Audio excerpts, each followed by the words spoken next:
Hey guys, what's going on? Welcome to the One Up Me podcast. My name, as always, is Ryan, and my co-host joins me today, as always, as well, Jordan. What's going on, Jordan? Nothing much, man. Nothing much. Another day, another podcast. Yeah, man, I'm super stoked, man. I said man a lot, man, because, well, mainly E3 was this past week. Yeah, there was a lot of cool stuff in E3. Man, I always love E3. It's so exciting. I know a lot of people obviously watch it, but clearly way more people don't. I guess I don't know what I'm trying to say. I know some people get tired of it. I guess is what I'm trying to say. Yeah, but and I get where they're coming from. I know a lot through me playing it, or not playing it, watching it. Through me watching E3, I did get tired.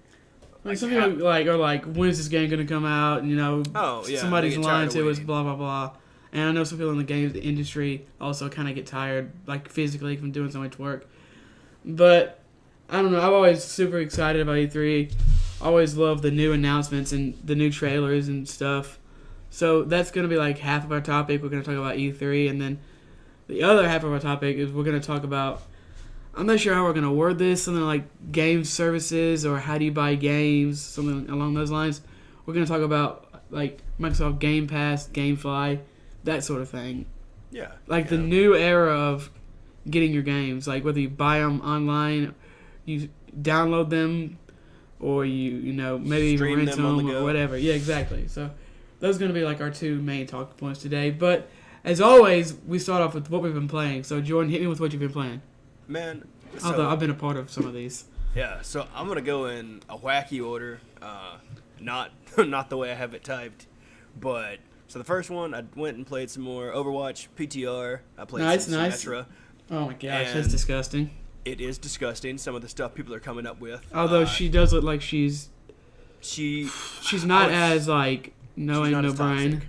Yeah, it's insane. I saw a clip on Reddit earlier yesterday, and it was the Symmetra, which they were having a team fight, and they were trying to get this Rhine, and the Symmetra threw her teleporter. Well, didn't throw it. She placed it behind the Rhine because it has that kind of reach. Yeah. And the Ana went through the teleporter and slept the Rhine, and they won the team fight because of that. That's crazy. I want to see a Symmetra throw a teleporter as a Rhine is charging and it goes through, and that's some crazy shenanigans that can happen. Yeah. I don't know. Do you think? I know a lot of people have been kind of, I want to say prematurely, because I haven't played her at all because I will never. Symmetra's the only hero that I've never played. I don't want to say she's broken, but I know some people. One of the YouTubers that we both watch is Ragtag. He's a British YouTuber who mainly covers Overwatch. If anyone wants to go check him out, he's really funny. But he's not for everybody. He's very he's very brash. He's very brash. He's a brash 35-year-old Scottish man who likes Overwatch but also hates it. Yeah, that's true. Playing Symmetra before the PTR and then playing Symmetra on the PTR, it's definitely... You okay? Yeah, it's definitely different with what she can do now. Her gun feels nerfed a lot before. It's not that. You have to actually track. Although, I think in the hands of someone who is good at, let's say, Zarya, who has a similar beam type, but Harblue and other Zarya players have really good tracking. But if you don't have that good tracking, you're not going to be nearly as good as Zarya, unlike Symmetra. That's correct. That's what I was going to say. I definitely feel that way about her new gun. It doesn't feel overpowered. It doesn't feel underpowered. It just feels like before I could just W mouse one. Right. And now I have to actually aim with it, which is it definitely makes me change the way I played Symmetra. Have you seen the people I don't know how to play, kind of breaking the game or tapping it and it goes shh. Yeah. But it keeps for those of you who don't know, when Symmetra shoots her beam, correct me if I'm wrong here, but as the longer you hold on to it, it goes up in damage, right? Yes, correct. Okay, so they'll tap. What's that sound? Something squeaking. Oh, sorry, I was moving my mic. Oh, you're cool. You're cool. Sorry about that. But you can tap the mouse your fire button, as far as I understand, and it like makes it quicker. Like you get to the third stage way quicker than trying if you hold it down. Yeah. Because like you tap it and like it continues. It's like you're holding it or something. I'm not sure, but yeah, I don't think that's supposed to be. No, it's not. I think that's I think it's a bug. Yeah, I think they're definitely gonna. Or something that they didn't anticipate. Exactly, and people are freaking out about that, and people are freaking out about her 5,000 HP. Yeah, I mean that's that's cool, but at the same time you just walk through it. Exactly. It doesn't stop a Hanzo ult.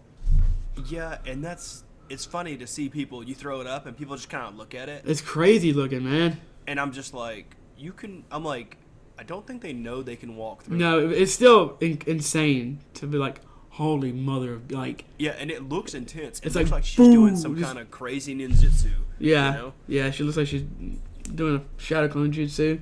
Exactly. What do you feel about the sorry to interrupt you there, but about the I don't know what they call it, like the group up thing where have you tried that yet? I did try that. That was it was interesting, we got I think I only played 2 or 3 matches with it on there. Yeah. You want to explain to people what it is? Sure. So the group up function is you can say, hey, I'm looking for a group. I want to play a tank. Right.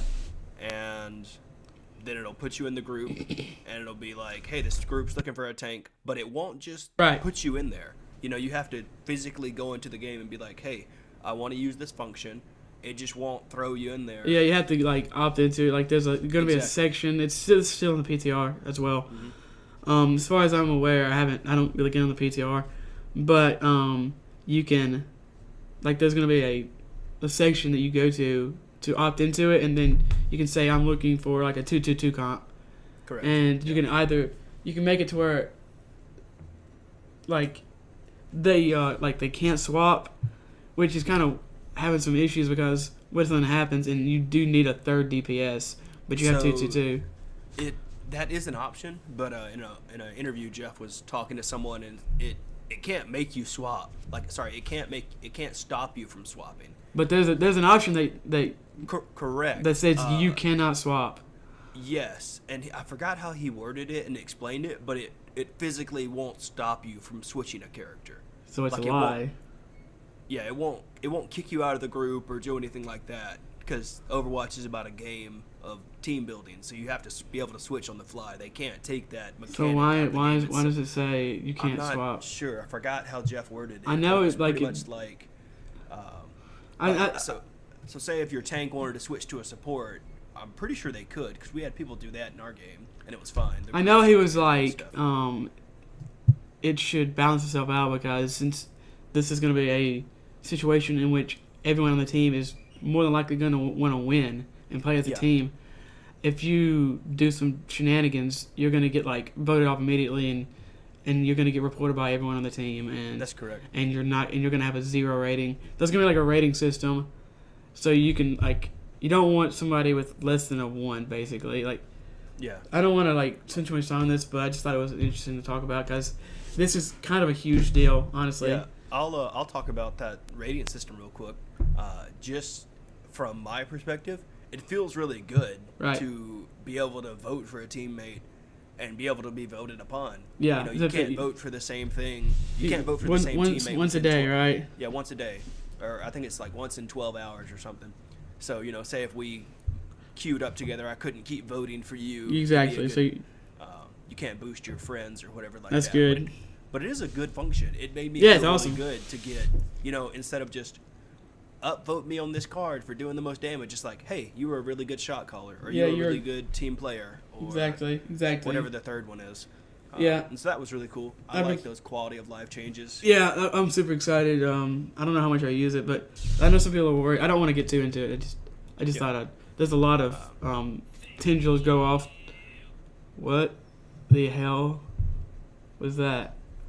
I honestly don't know. It sounded like okay, there might have been a really awkward cut there. There probably wasn't for y'all. Okay, I've also been playing Overwatch. Not as much, but I kind of stopped for a few days after the anniversary event. But I mean, it's not that bad. I like it a lot. It's hard to play Tracer, so I don't usually. I've been playing some different heroes. I've been playing some D.Va and some Zenyatta. So yeah, I've been having fun with it. Haven't been playing too much, so there might be some reasoning behind it. I'm not playing 24/7. I've been playing a lot of single player games. I've beaten. I played what's the name, like Curse of the Moon. It's that new game by the creator of Castlevania, I don't think he created Castlevania, but he's the guy who put Castlevania on the map, I believe. Yeah. And it looks really good. Yeah, he's coming out with a game.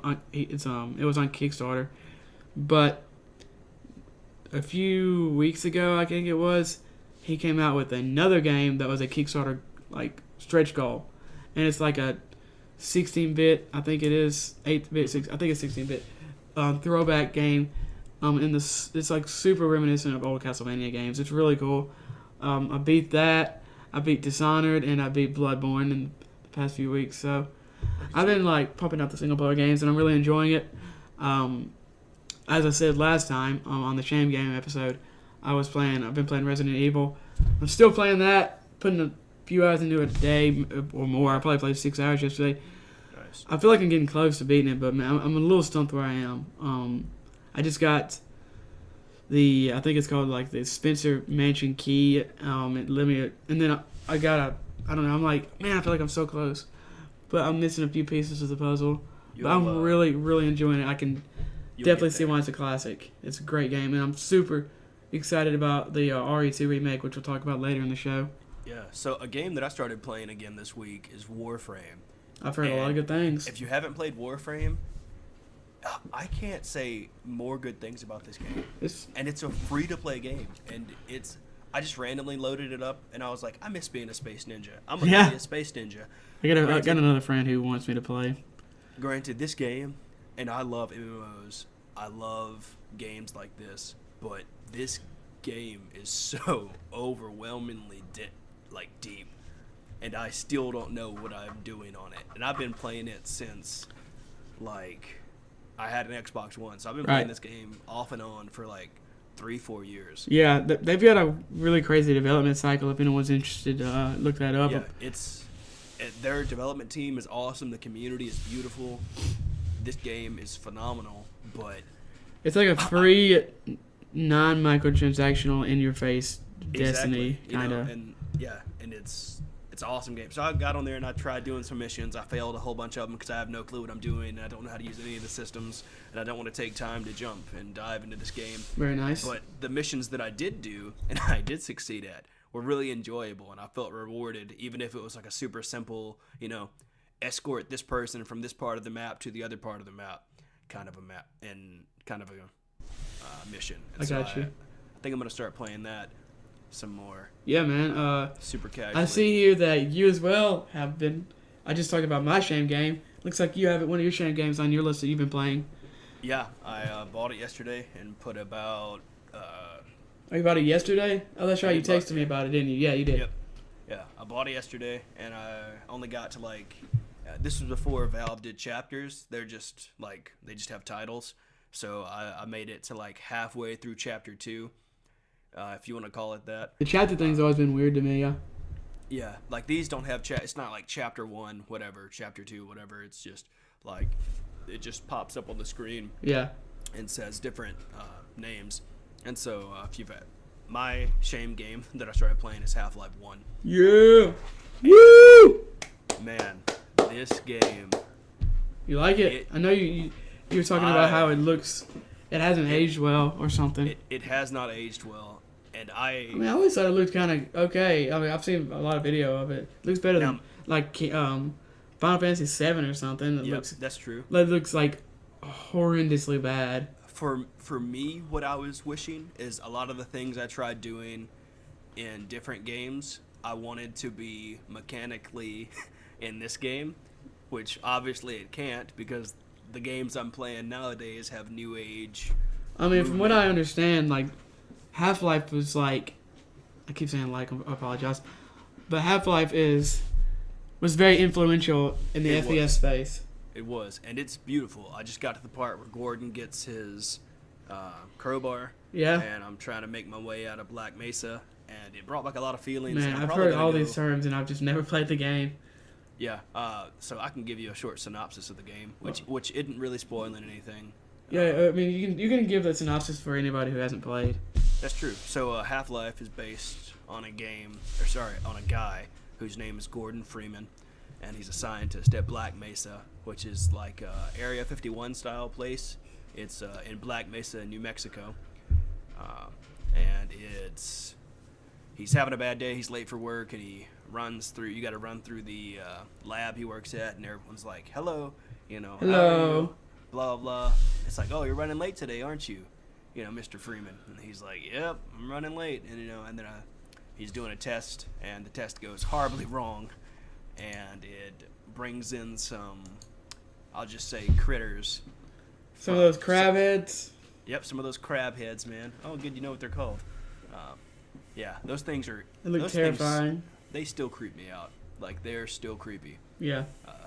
But yeah, so I ran through the lab, smashed up some of them with a crowbar, stole a cop's gun, a security guard's gun, blasted some of them. So I'm just trying to, and I was just thinking the whole time, like, this guy's having a terrible day.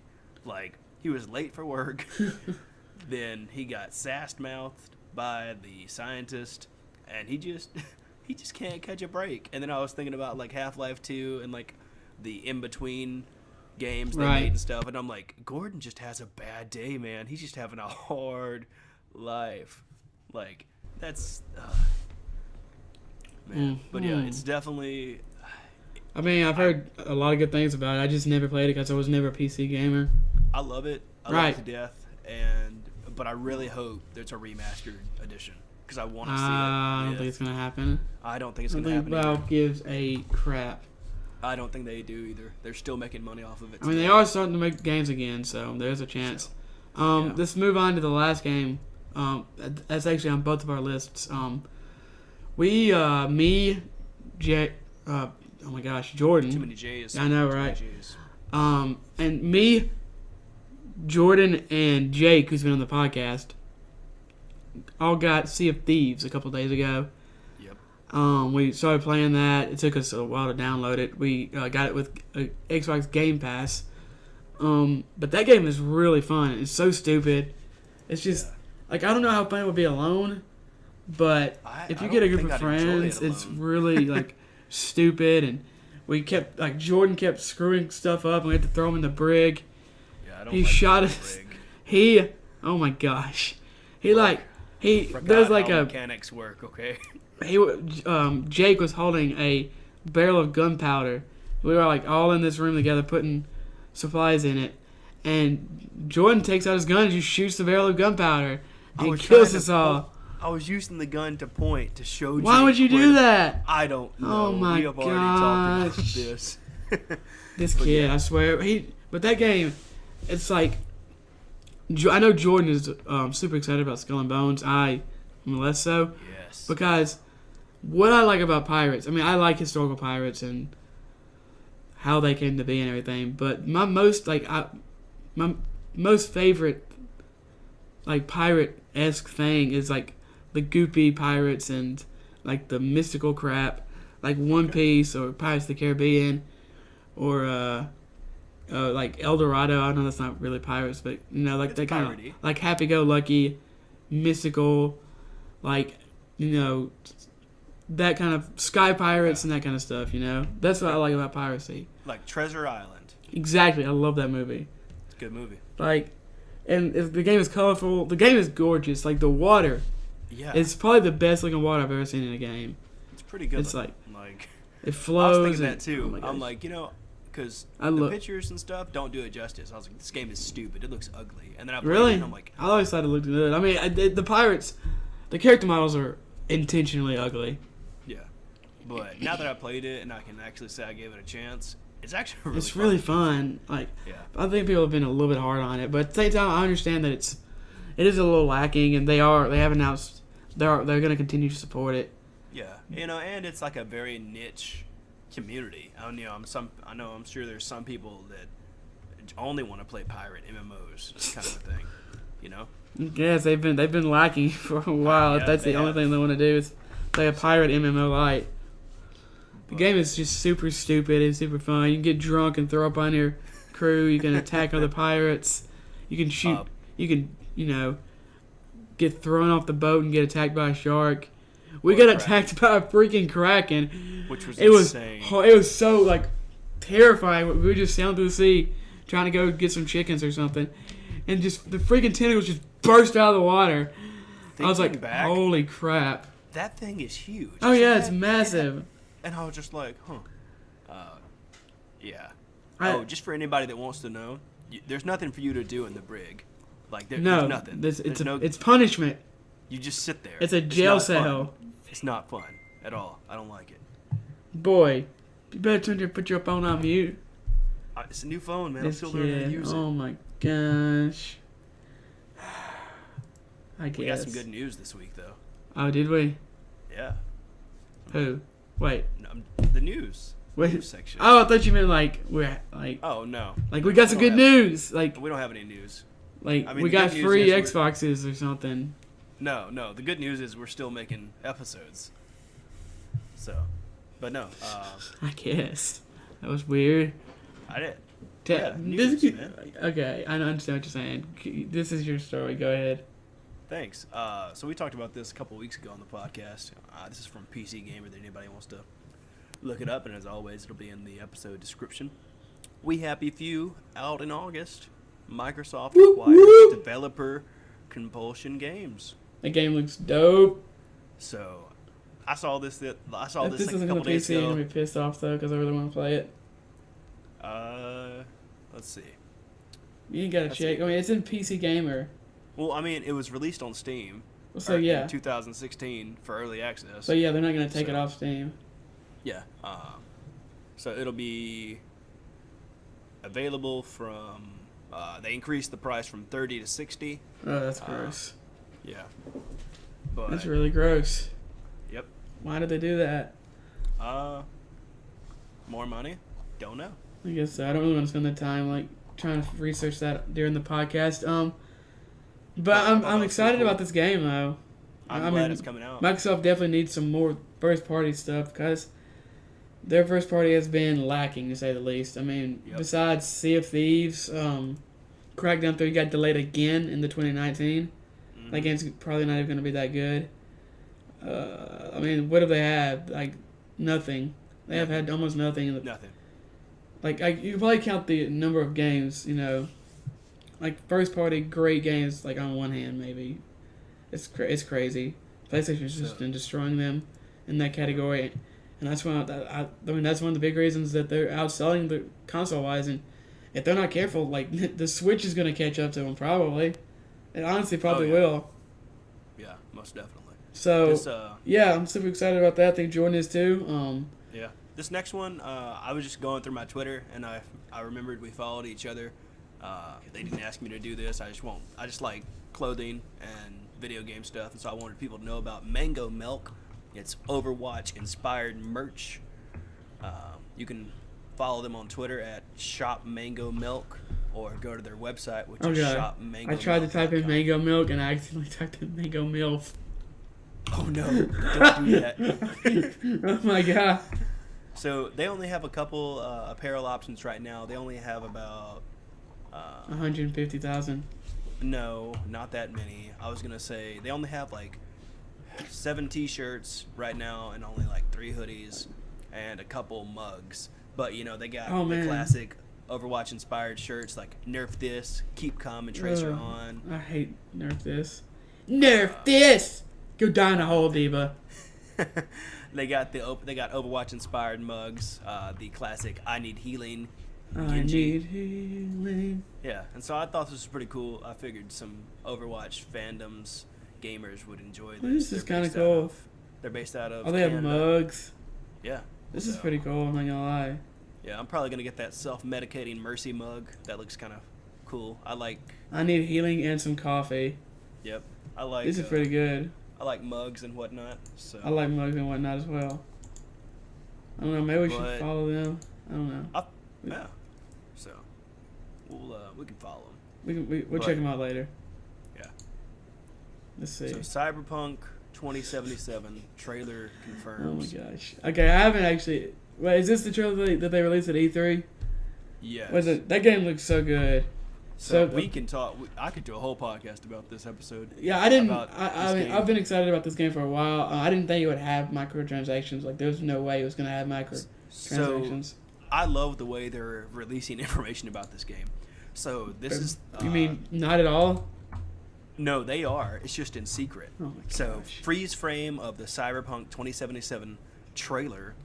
This is from @ShannonZKiller on Twitter. Thank you for doing this. Like, I'm sure other people would have found it out, but as far as I'm concerned, she was the first online to post about it.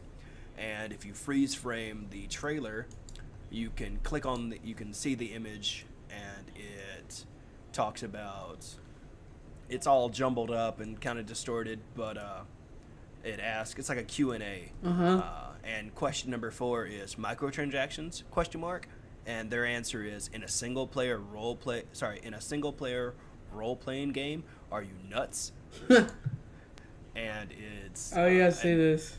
Some of the other questions are free DLC expansions, DRM. Expect nothing less than what you got with The Witcher 3. As nice. for DRM, CP 2077 will be 100% DRM free on PC.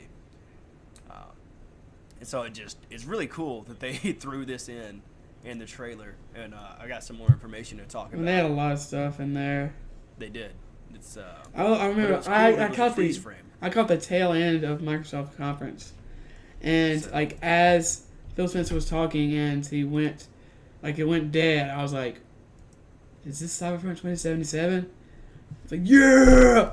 And like as it kept going, I was like, "Oh my gosh, it is!" Yeah.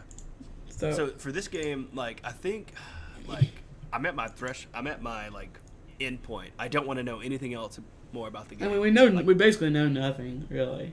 I know, but there's been some people that have been put some stuff together, and we can talk about this later in the episode. Crap! It just broke my microphone. I mean, I just broke my headset. That's not good. That sucks. Put some tape on it. I mean, it's still in my head, but like the clip on I had clipped in my pants broke. Rest in peace. R.I.P. Maybe we'll get a sponsor. Get it together, HyperX. I know.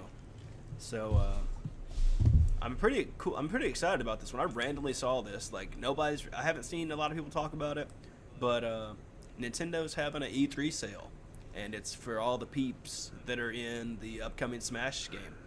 Wait, what do you mean? Nintendo's having a digital sale. I understand that, but you said it's for the peeps and the. What does that mean? Yeah.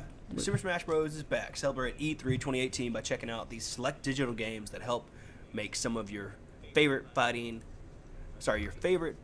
famous, as well as other great games. The offer ends June 21st, 8:59 a.m. Okay, I just was confused by your wording. Oh, yeah, they're having a sale. So yeah, you said something about their peeps and so I didn't know what you were talking about. Okay. Oh, yeah, the people that are in the Super Smash I know what you're talking about now. Yeah. Heard. Cool. I thought you meant like peeps, like the gross Easter candy. No, those are disgusting.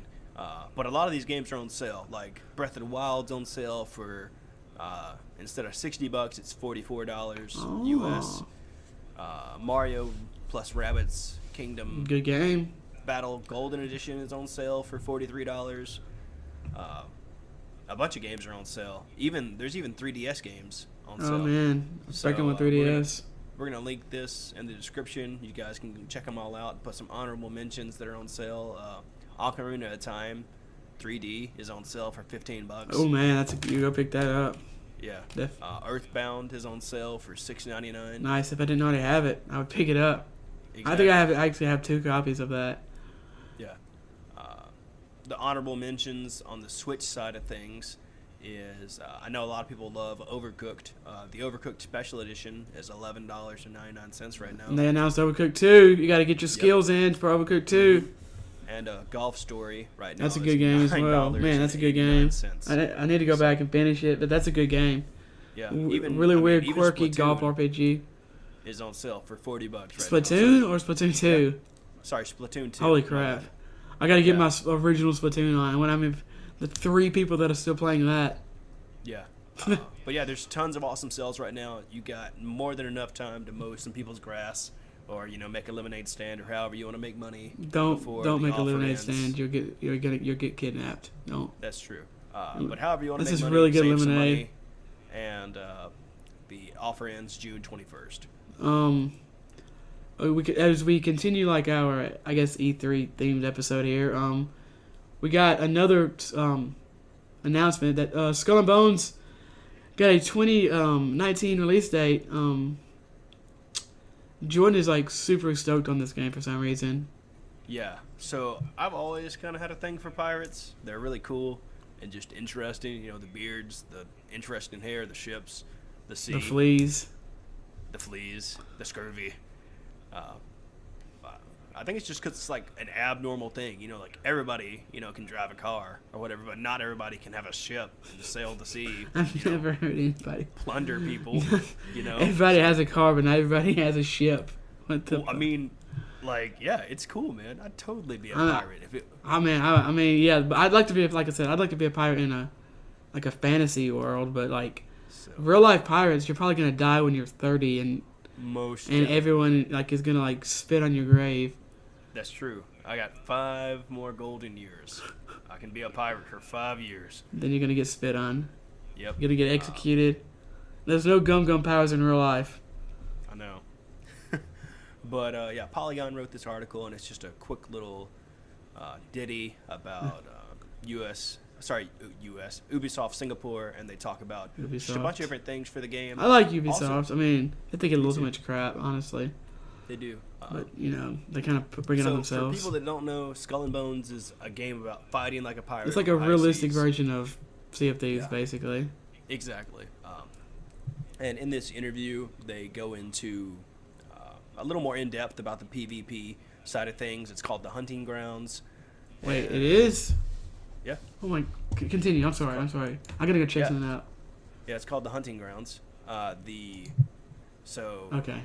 The game's creative director, Justin Farron, says that when players boot up the final game, they're presented first with maps of the game's first region, a portion of the Indian Ocean between Africa and Madagascar called, I'm probably going to butcher this name, the Zambakwi Channel. All around the channel will be hotspots where players can participate in PvP, but there will also be areas labeled as the Hunting Grounds. Before they head to the Hunting Grounds, players will have their fortunes read. They will tell them unique game states that will be in play at the start of their session. There could be things more like anti-pirate ships on patrol or a state of war between 2 AI-controlled nations. It could impact the weather or the winds or even the amount of plunder available on the map. And they go on to talk a little bit more about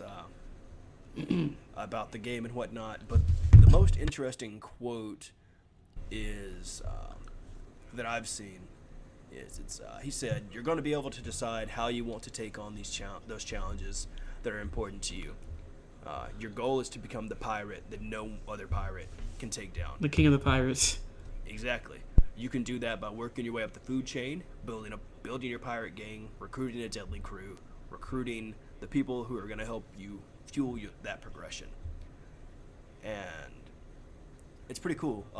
They said their main thing is preserving player choice, giving users options. So I'm pretty excited for this. It's going to be really interesting to see. In the trailer, if you haven't seen it, it's on YouTube. You can check it out. They talk about all the different ways you can customize your ship and whatnot. And it looks like, it looked phenomenal back when they announced it. It looked phenomenal at this E3. And with it coming out in 2019, it just means they're going to have more time to polish it and make it even better. I mean, I would be willing to try it. Yeah, and the Singapore team that's doing this, a lot of their ancestors and whatnot were actually pirates. And so that's really cool to see that they're taking some of the stories that they were told growing up, passed down through generations and whatnot. Mm-hmm. Yeah, and they're implementing it in the game and whatnot. And they released a trailer about this, and they were talking about how, like, I honestly can't remember any of the names of the pirates and whatever, but he's like, yeah, I'm designing these characters, and they were actually, my great-grandparents, right, or whatever. And it's just really cool to see all this heritage and whatnot coming up in this game. And that sounds pretty neat. I mean, I like pirates. I don't know if I'll play it or not. I'll see. I guess I'll see the reviews and stuff when it comes out. Yeah. Okay. So this next story is just really stupid. Okay. So for those of you who don't know, Sony have been kind of douchebags lately. I love Sony. I have a PS4. I had a PS3. I had a PS2. I had a PS1. But I think they've gotten so far ahead in the console lead here that like they've gotten arrogant, which is kind of scary. So Sony is blocking crossplay on the Switch. This is from The Verge. So they like refuse to let crossplay be a thing. I don't know. They're like being like nanny nana boo boo, stick your head in doo doo about this, because it's like their reasoning is so stupid. It almost sounds like a Nintendo thing. They're like, we don't want people to be associated with Xbox, PC, and Switch because we can't control who they're talking to on there. But I mean, that's just such a stupid answer. Like, I don't understand why they're being so difficult. Why? Yes, I saw this headline and I laughed and I was like, I'm not gonna read this.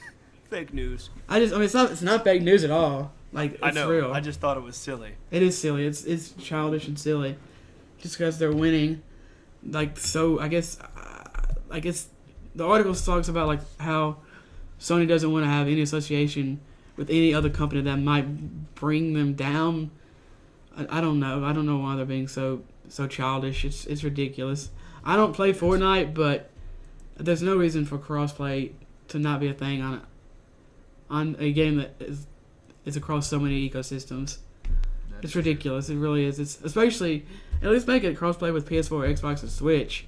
You know, maybe not PC, since there is some, debate about, console versus PC, mouse and keyboard versus a gamepad. But there's just no good reason, really. There's just a bunch of PR stupid crap, Yeah. I don't want to spend too much time on this, but you want to give your 2 cents, Jordan. I just wish companies would just let everybody enjoy playing video games and not worry about the numbers. Yeah, I understand they got jobs and, people to pay and families to feed and whatnot, but just let us enjoy our video games. Yeah, I mean, I'm a strong advocate against this one console future thing, and I hope to God I finally have this article out next week on my thoughts on that. But there's just no the game's already on all the consoles.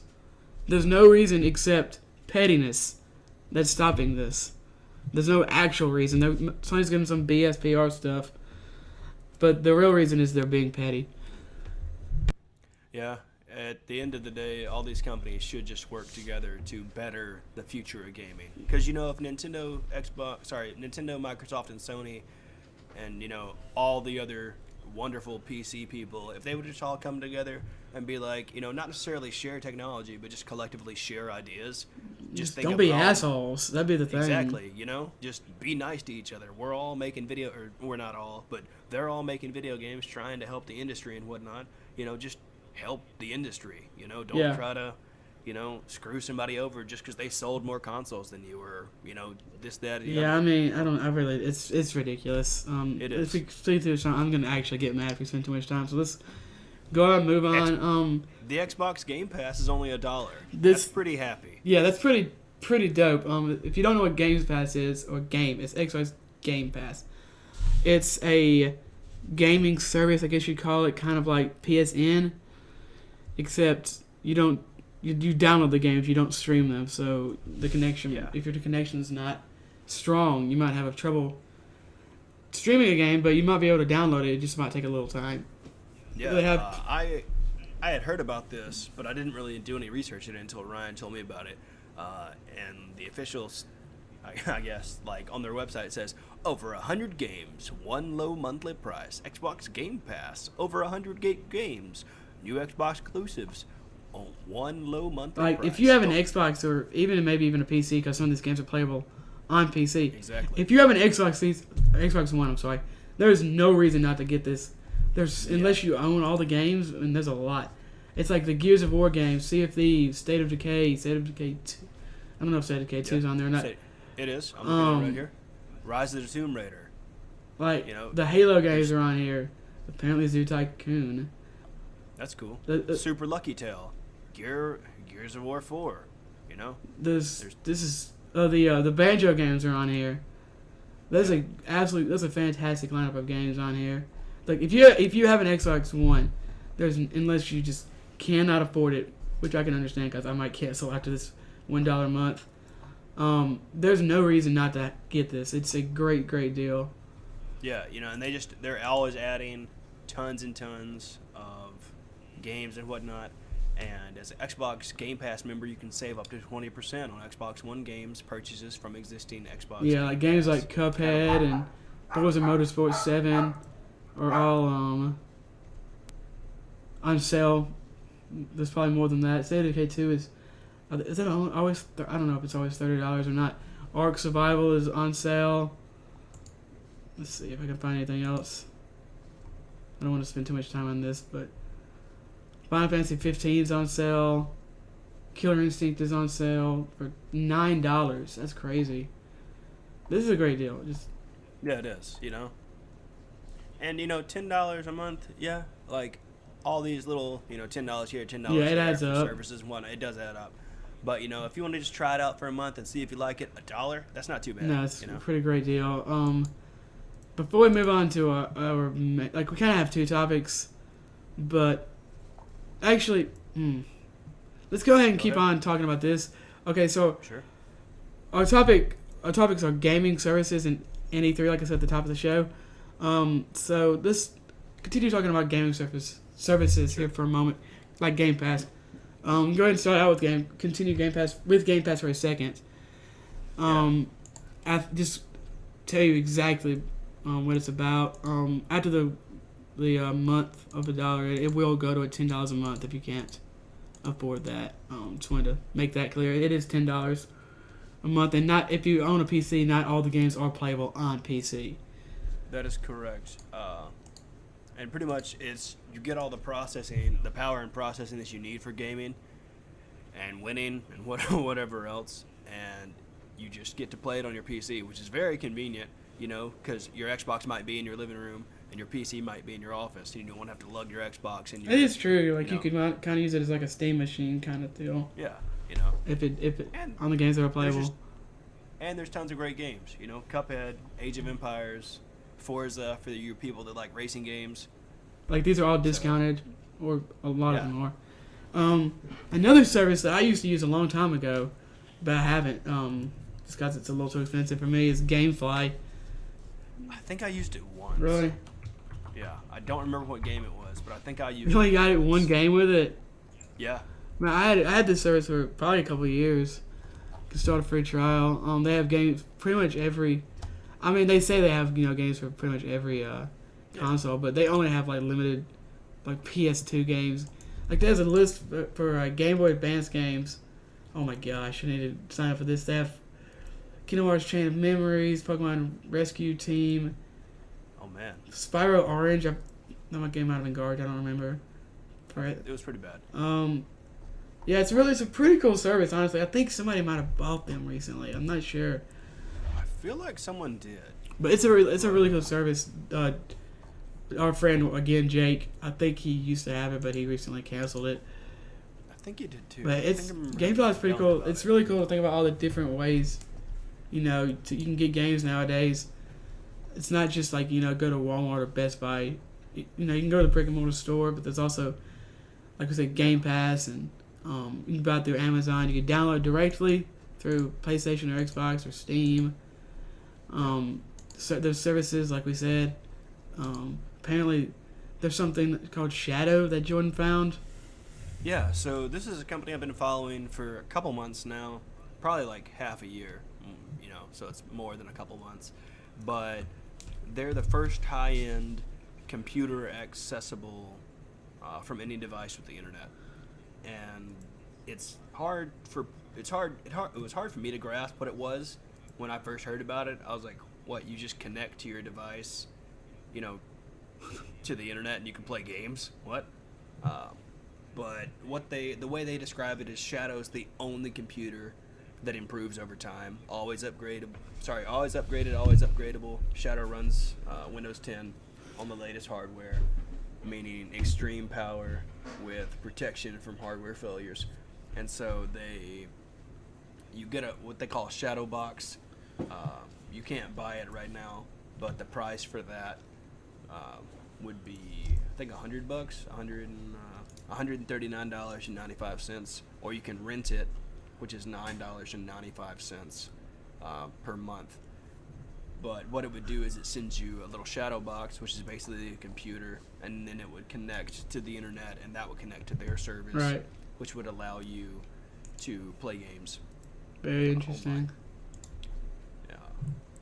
And so if you want to know the specs, it's 8 dedicated threads on a Intel Xeon server, 12 gigs of DDR4 RAM, 256 gigs of storage, single user high-end NVIDIA graphics card. And it looks pretty cool. You know, if I already didn't have a gaming PC that was beautiful and internet that was mediocre but gets the job done, I would definitely look into this, because, you know, you can use this. They have apps for Windows, Mac OS, and Android on smartphone, tablet, and smart TV, and, you know, you can use it for your computer and whatnot. And so it's pretty cool to see that they're working really hard to make this technology work so that anybody can play games wherever. Yeah, man. I don't know if it's for me, but I'm sure it's for somebody. Yeah, you know, they're always retweeting pictures of people doing cool things. Like, there's this girl. Sorry, this is a guy. But this person on Twitter just posted a picture a couple days ago. Said this is madness, and they're running DayZ through Shadow on their Mac, which is pretty cool. Yeah, I mean, Mac has a lot of problems playing games, so that's true. And so, you know, they just used their Mac to play this, and so I thought that was kind of cool. And I just wanted to throw that out there for anybody that wanted to look it up. On Twitter, they're at ShadowTech_EN for their English feed. They do have a Discord server, and their website is just shadow.tech. All right, so go check that out if you're interested in that. The last service that I big service, I'm sure there's other things I didn't find. We were kind of tired from E3 this week, so I didn't do that much digging. Was PS Now. PS Now, like, the difference in PS Now and Xbox Game Pass is PS Now, you don't download, you stream it. So yeah, it launched in like 2014, I want to say. Yeah. Right. And they've got a pretty good library of games, and to stream. I played that game Braid through there. Oh yeah, I've heard good things about it. It is good. It's good. It says let's see. You can play God of War 3 Remastered, Darksiders. Oh my gosh. Okay, I don't want to go through this whole list. Are you finding really good games you want to play? I mean, there's always good games I want to play on everything, but yeah, there's just a really big list I don't want to go through.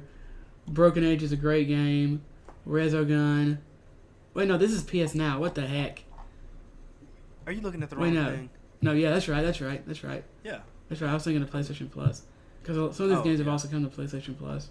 That's true. See, I always blend those two things together, you know? Yeah, because like Resogun, Helldivers, Broken Age, Grim Fandango Remastered, Nidhogg, Killzone, God of War 3, Saints Row 4.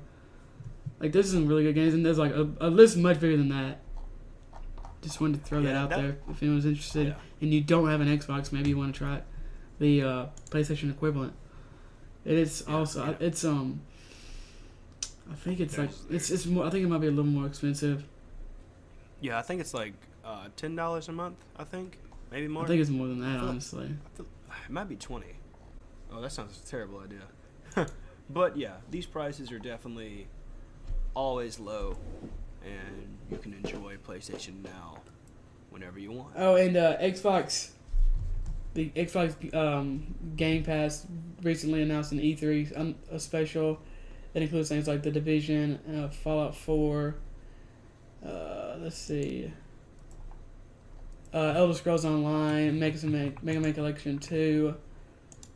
So they just added some really good games. That's cool. Yeah, I just wanted to throw that out there. It's a good time for gaming, man. It's a good time for gaming. It's always a good time to game, but this E3, I feel like it was good. I mean, it wasn't like... It was good. It wasn't like the best E3. Well, it was... It got... Sorry, go ahead.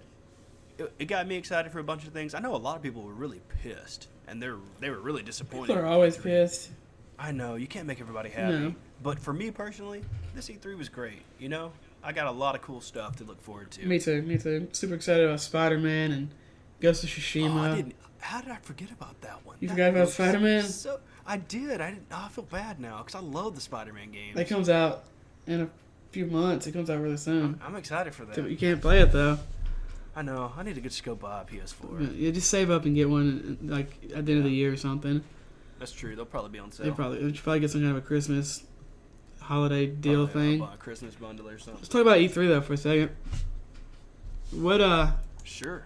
What games are you excited about for E3? So this part of the show, we wanted to kind of break it into 3 different sections. We wanted to do games we knew about. So games that we're excited, we kind of have games we're excited for. So games that we're excited for, like the most. Okay, I'm not explaining this very well. Games that we're the most excited about that we already knew about. Games that we're most excited about that we did not know about. So like a new game announcement that we at least personally didn't know about. And then we each have like our game of the show. Yeah. Jordan, what's your game that you already knew about that you're super excited about? Skull and Bones, man. Oh my gosh, it's cute. Skull and Bones. Let's all go play realistic pirates. Realistic pirates, man. I mean, it'll probably be fine, probably good. I mean, it looks like Assassin's Creed, pirates without the Assassin's Creed. Yeah, they said that in an interview that pretty much AC4, a Black Flag is what it's called. Yeah, if you played that ship-to-ship battle PvP section, you've played a little bit of the game. Oh yeah. So, can I play as Captain Hook? I sure hope so. You know, dangle Peter Pan from your. Oh jeez, that sounds. What's it called? Crow's Nest. That's what it's called. This is a Crow's Nest. There's a. Oh my! What am I watching? No, I don't know. I'm watching some. What? I'm watching about the Xbox Game Pass games that are coming, and there's this now? really, really weird, like Disney Connect game. Is it creepy looking? Don't look at it. It was like playing like. It's gonna hurt your eyes. Playing like Alice in Wonderland. I don't know. That's weird. I mean, I like Alice in Wonderland, but it was like an Alice in Wonderland Connect game or something. Oh gosh. This kid's way too happy. He's lying.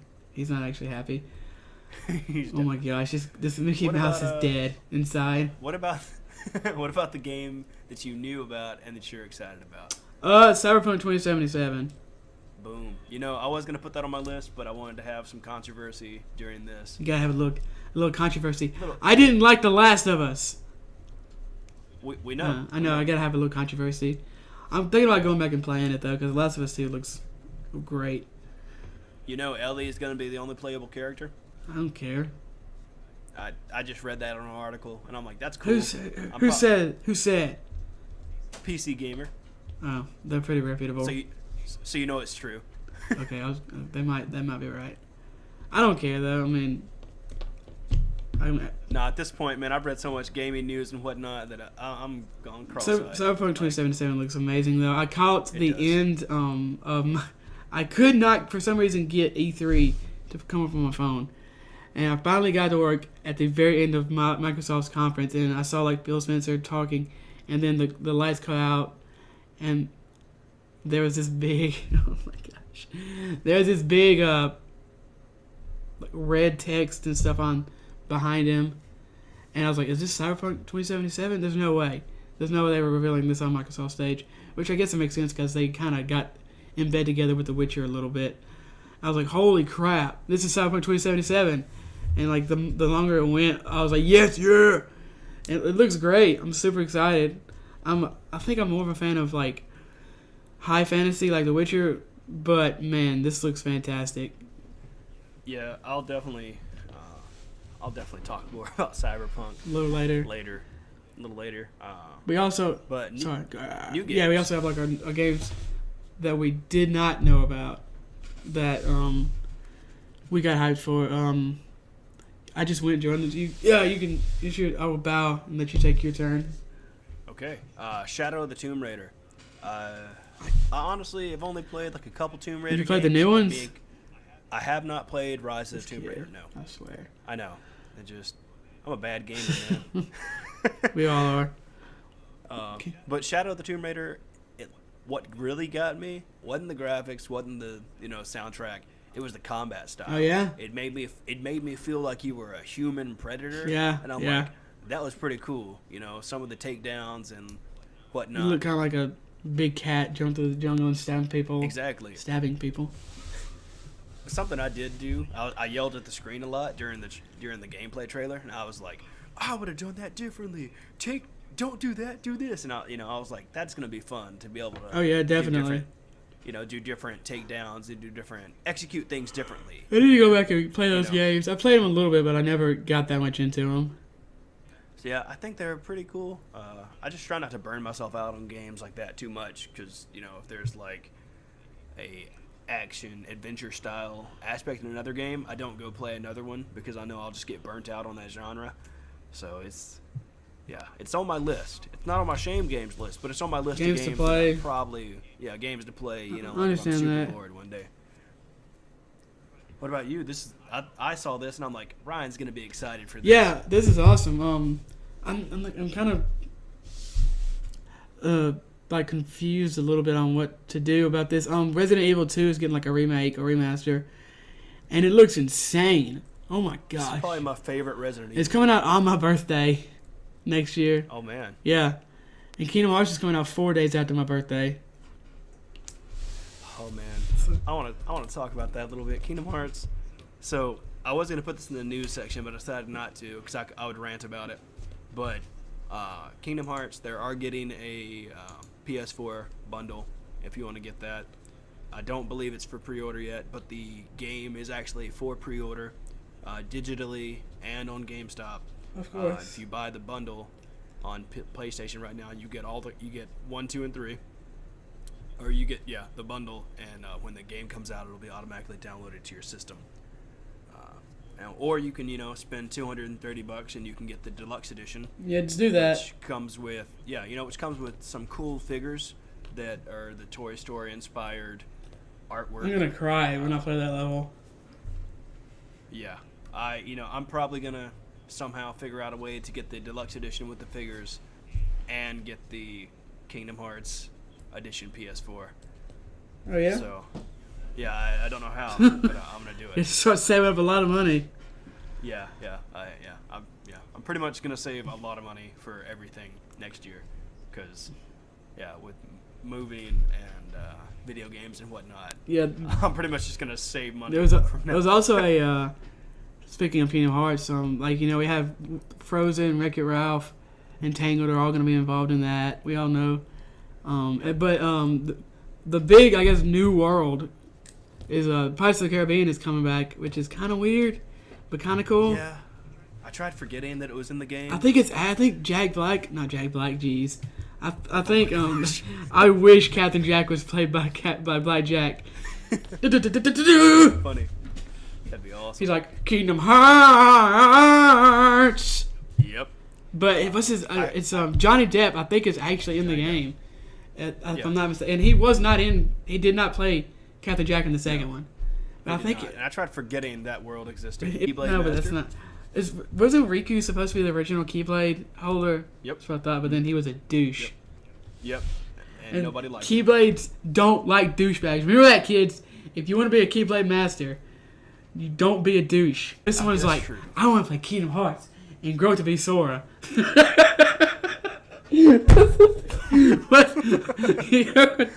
We're gonna grow to be a fictional character. I'm gonna have Goku hair and hit people with a big key. Oh my gosh, Kingdom Hearts is so stupid. It is. It sounds like they're homeless. It sounds like the homeless man's like visions. Yep. But yeah, the Kingdom Hearts 3, the title's misleading because it's far from the third game. It's the third main game. I mean, Kingdom Hearts 2 wasn't the second game in the series. Nope. It was the third, I think. It was actually the fourth. Wait, what? Yeah, Kingdom Hearts X, Kingdom Hearts Birth by Sleep, Kingdom Hearts Chain of Memories. Sorry, it's the fifth. Kingdom Hearts Birth by Sleep definitely came out after 2. Well, I'm talking about chronologically. Oh. Kingdom Hearts X, Birth by Sleep, Kingdom Hearts, Chain of Memories. Well, then there was that weird mobile game that takes place before all of it, I think. Yep. And then 358 over 2, then Kingdom Hearts 2, then Coded, which is the mobile game you're talking about, then Dream Drop Distance, then O2 Ends. Are you looking at some kind of a Kingdom Hearts timeline? No, I have it tattooed on my wrist. I've never seen that.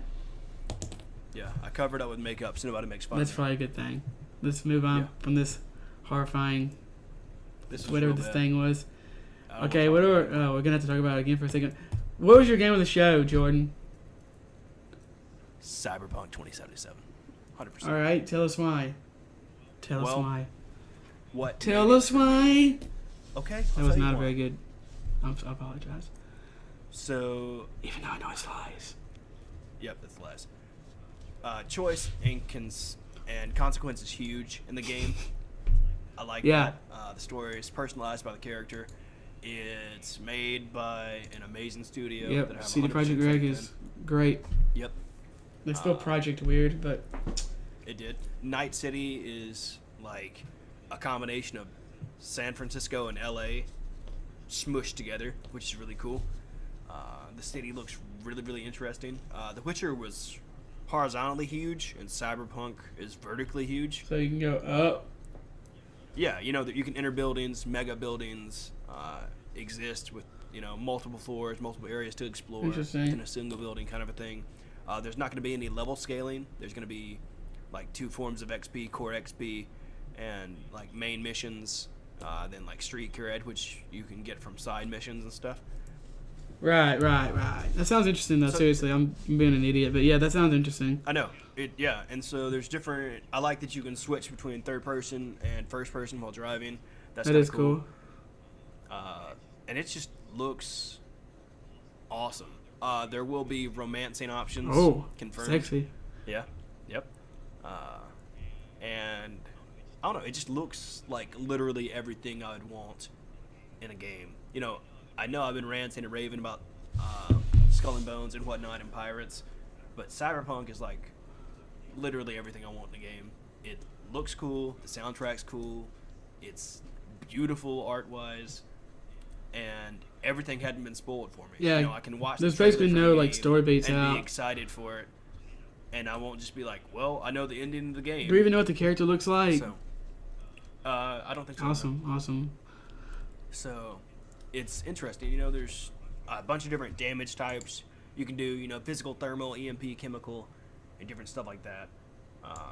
It's just really awesome to see how watching one person, watching Twitch streamer A and Twitch streamer B, they won't be playing the same game.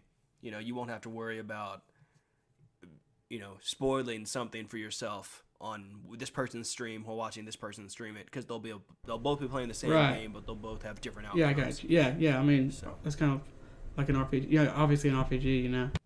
Yeah, I liked it a lot, and I just like how the company does it. Cyberpunk does. I like how they release information, and I like them as a company, and they do a lot of really unique things. Yeah, I like secret. I like things that make you think, and the development of this game definitely has made people think. Oh yeah.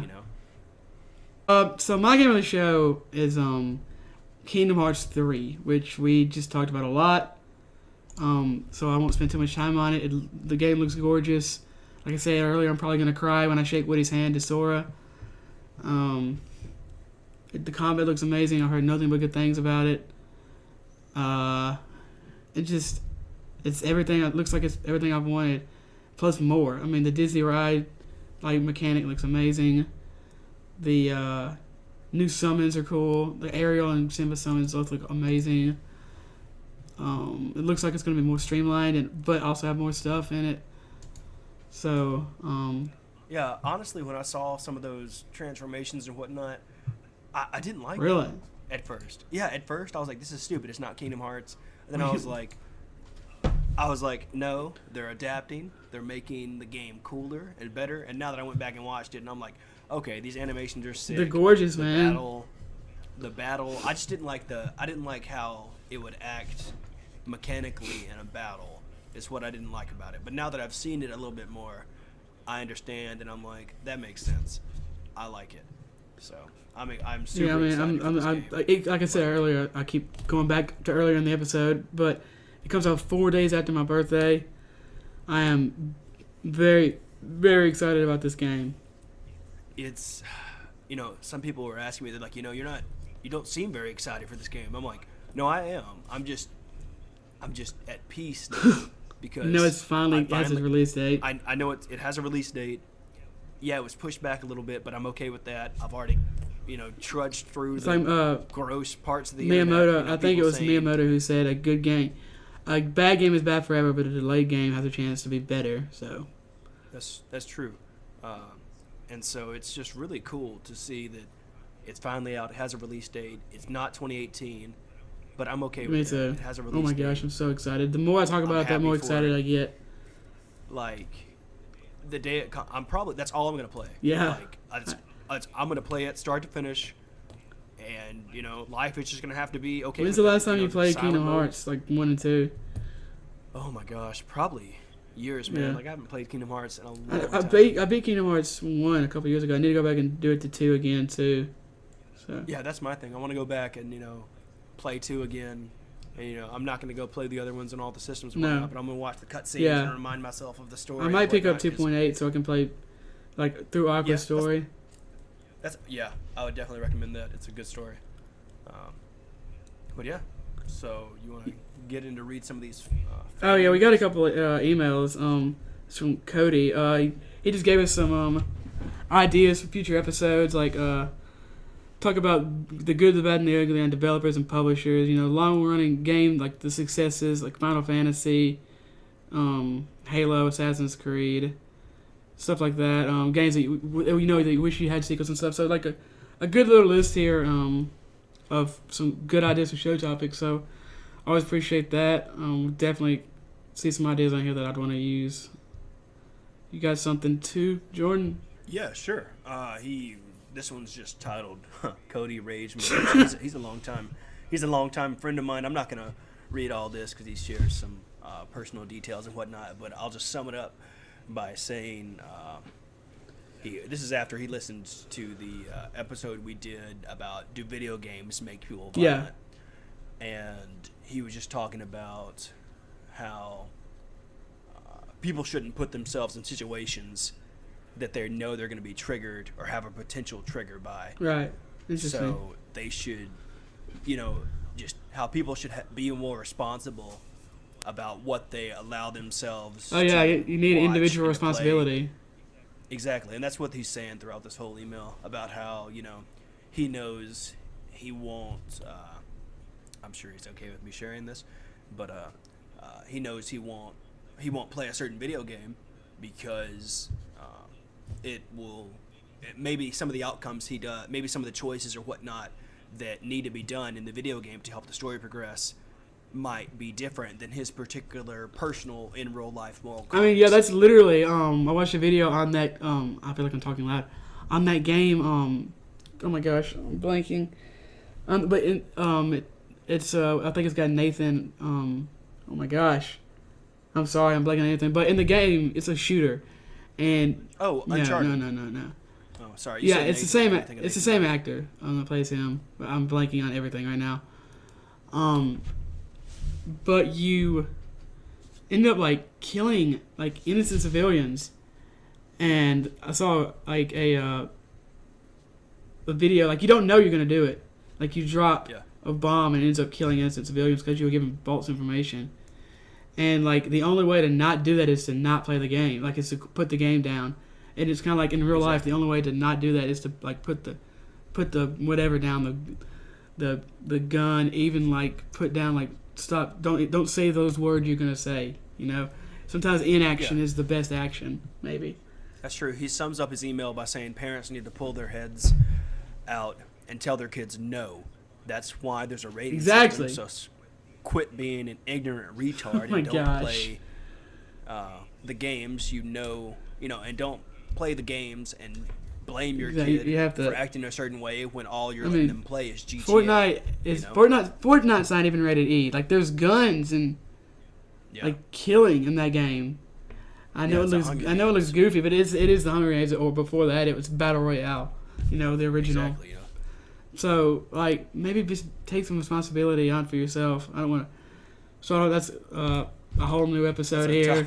Like it's something we already discussed, but I'm sure we'll come back to. So I appreciate the emails.